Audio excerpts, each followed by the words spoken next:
Tuloy-tuloy pa rin ang buhos ni Goldify ha. Sell on rally setup itong nakita po natin kanina. Nung live stream natin, may nagpasilip ng gold. Sabi niya, Tito, may red dot na sa tipay natin. So ito po yon mga titos at titas. Kanina, alas 12, ayan. Red dot, red cloud, and long red candle. Yun. Tumulo na siya, dumire-diretso na po si Goldify. Ayaw pa rin paawat. So congratulations sa mga nasa Discord natin, mga nakasakay. Ayan, mga nakasakay sa SOR, si Tito It's Densyo.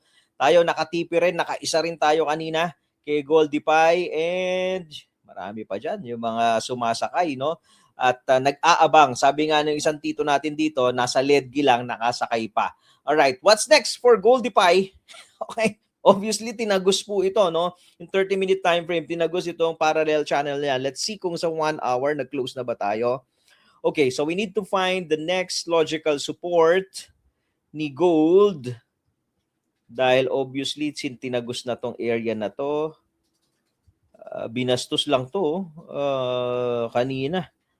So, nandito na tayo. Looks like ito could possibly be your next logical support, no? This is around 4734 to 4774. Ito po yan, yung bottom nitong body ng candle, hindi ko na sinama yung wick, no? So ito yung previous swing low, or pwede din naman nating isagad yan hanggang dito. Okay, pwedeng kung isasagad hanggang dyan sa wick 4661. Kaso usually what we do, we just get the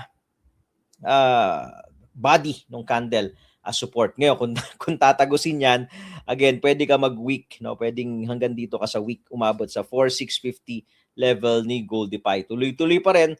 So, as a TPI trader, since it's a trend following system, you just want to look for sell on rally setups, especially sa 30-minute